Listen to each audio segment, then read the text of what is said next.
আসসালামু আলাইকুম। আমি নাদির আহমেদ নুসাইবা রান্নাঘর থেকে সুস্বাগত। আপনারা সবাই ভালো আছেন? আমার পরিবারের সবাই ভালো আছে আলহামদুলিল্লাহ। আজকে আপনাদের মাঝে আরও একটা রেসিপি নিয়ে হাজির হলাম, সেটা হলো আস্তা ভুনা মুরগি।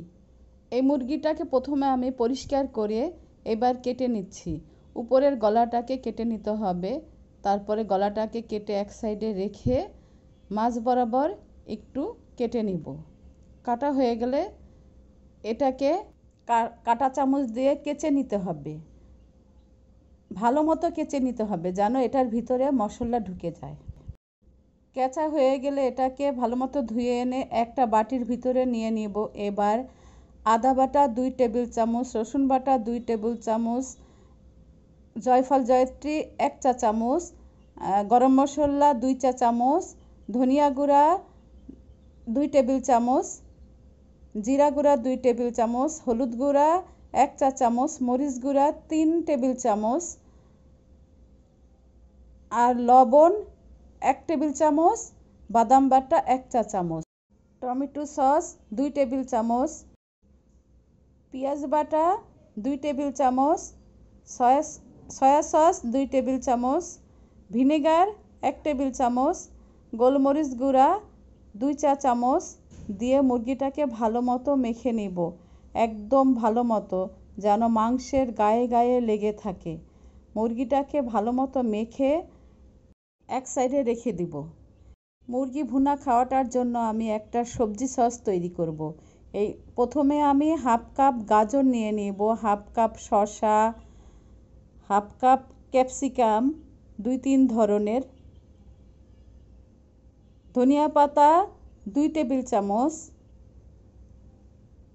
কাঁচামরিচ প্রায় 20টার মতো, বাদাম হাফ কাপ, ভাজা বাদাম, রসুন 2 টেবিল চামচ, লবণ হাফ টেবিল চামচ,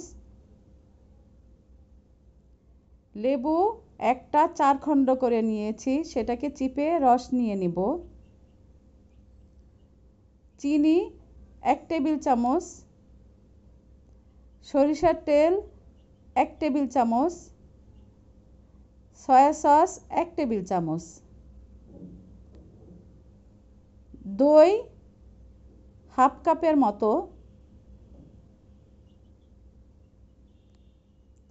নিয়ে এটাকে ব্লেন্ডার করে নিব। ব্লেন্ডার হয়ে গেছে। এই দেখুন আমার সবজি সসটা কি সুন্দর হয়েছে। এটা দেখতেও যেমন সুন্দর হয়েছে, খেতেও অনেক সুস্বাদু হবে। চুলায় প্যান বসিয়ে তেল দিয়ে দিব। তেল দিয়ে এবার আস্ত মুরগিটাকে ওই প্যানের ভিতরে দিয়ে দিব, ভালো মতো বিছিয়ে দিব যেন চতুর্দিকে এই আস্ত মুরগিটা তাপ পায়। এভাবে করে আমি প্রায় 20 মিনিটের মতো দিয়ে রাখবো। 20 মিনিট পর ঘুরে এসে এটাকে আবার খুন্তি দিয়ে নেড়ে চেড়ে উল্টিয়ে দিব যেন চতুর্দিকে এটা ভাজা হয়। এবার এটাকে ভালো মতো আরেকটু নাড়াচাড়া করে হাত দিয়ে উল্টিয়ে দিব। এই দেখুন আমার মুরগিটা কি সুন্দর পোড়া পোড়া হয়ে আসছে, পোড়া পোড়া হয়ে আসছে। এর ভিতরে আমি আরও একটু তেল দিয়ে দিব। তেল দিয়ে এটাকে আমি ঢেকে প্রায় আরও আধা ঘন্টার মতো রান্না করব। আধা ঘন্টা পর এসে দেখি আমার মুরগিটা কি সুন্দর রান্না হয়ে গেছে। এটাকে একটা প্লেটে এবার পরিবেশন করব। প্লেটে উঠিয়ে মুরগিটাকে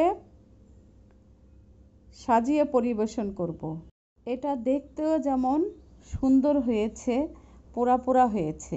এভাবে করে আপনারা আস্ত মুরগি ভুনা পোড়া করে খাবেন, তাহলে দেখবেন অন্যরকম একটা স্বাদ। রান্না মুরগি আলাদা স্বাদ আর পোড়া ভুনা মুরগি আলাদা স্বাদ। এভাবে করে আমি সম্পূর্ণ মুরগিটাকে প্লেটের ভিতরে উঠিয়ে নিচ্ছি। তারপরে আমি সবজি সসটা উপরে দিয়ে দিব।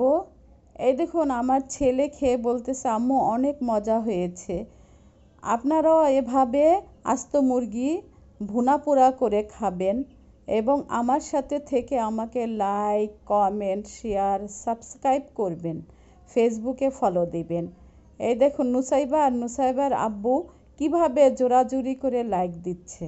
আপনারাও আমার সাথে থাকবেন এবং এই রেসিপিটা তৈরি করে খাবেন, খেয়ে কমেন্ট করে জানাবেন কেমন হলো। আপনারা কমেন্ট করলে আমি অনেক উৎসাহ পাই। সামনে আরও অনেক নতুন নতুন রেসিপি নিয়ে আপনাদের মাঝে হাজির হব। আমার রেসিপিগুলো অনেক সহজভাবে তৈরি করি, নতুনরা দেখে খুব সহজেই তৈরি করে খেতে পারবেন। আল্লাহ হাফেজ।